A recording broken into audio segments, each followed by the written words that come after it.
அன்பு செல்லமே, நல்ல செய்தியை தான் நான் உனக்கு கொண்டு வந்திருக்கிறேன். அவசரமாகத்தான் கொண்டு வந்திருக்கிறேன். முழுமையாக கேள்.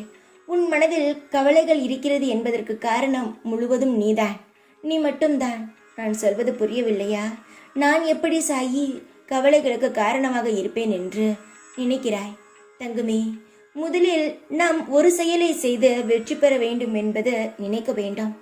எல்லா செயலும் செய்து ஒரே நேரத்தில் வெற்றி பெற வேண்டும் என்பது நினைக்க கூடாது. அது நடக்கவும் நடக்காது. உன்னுடைய முயற்சியில் முதலில் ஒரு செயலை செய்து அதன் பிறகு அது வெற்றி அடைந்தவுடன் அடுத்த கட்டத்திற்கு நகரலாம். எல்லாவற்றையும் ஒரே நேரத்தில் செய்தால் எதிலும் வெற்றியாக முடியாது. உன் கவனமும் சிதற ஆரம்பித்துவிடும். நான் சொல்வது புரிகிறதா? உன் வாழ்க்கையில் எப்பொழுதுமே ஒரு செயலை செய்து முடித்தவுடன் நீ அடுத்த செயலுக்கு நீ நகர்ந்தால் சந்தோஷம் கிடைக்கும். நீ செய்வது எல்லாம் சரிதான், ஆனால் பொறுமையாக செய்தால் வெற்றியை நீ பார்ப்பாய். நான் உனக்கு ஒரு சிறு குறிப்பாக சொல்கிறேன் என்று நினைத்து கொள்ளேன்.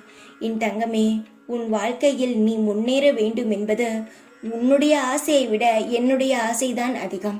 அதனால்தான் நான் உன்னை என்னிடம் இழுத்து கொண்டேன். நான் உன்னை வாழ வைக்கும் வேண்டும் என்பது என்னுடைய எண்ணம்.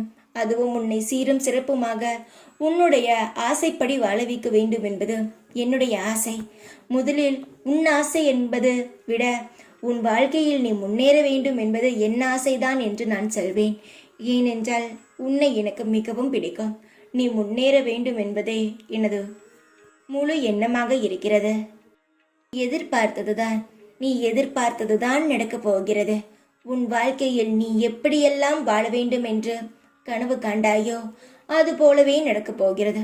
நீ எப்பொழுதும் படுத்தவுடன் என்ன யோசிப்பாய்? நம் வாழ்க்கையில் இப்படியெல்லாம் இருக்க வேண்டும் என்று நினைத்தோம். ஆனால் காலங்களும் நேரங்களும் ஓடுகிறதே தவிர ஆனால் உன் வாழ்க்கையில் எதுவுமே நடக்கவில்லை. என்னுடைய ஆசைகளும் கனவுகளும் கனவாக போய்விடுமோ என்று நினைக்கிறாய். முதலில் கண்ணீரை துடைத்து கொண்டு நான் பேசுவதை நீ கேட்டுக்கொள். தைரியமாக தான் இருப்பாய். நான் உனக்கு எல்லாவற்றையும் செய்கிறேன். உன் வாழ்க்கையில் முதலில் என்ன தேவைப்படுகிறது என்று யோசி. அந்த செயலில் இறங்கு. எல்லாவற்றிலும் இறங்கி எல்லாவற்றையும் குழப்பிக்கொள்ளாதே, கவலைப்படாதே.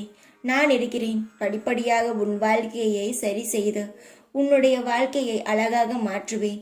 அதற்கான தைரியமும் அதற்கான சக்தியும் என்னிடம் உள்ளது. பொறுமை இருந்தாலும் நம்பிக்கை இருந்தாலும் போதும். உன் வாழ்க்கை அழகாக மாறும். ஓம் சாய்ராம்.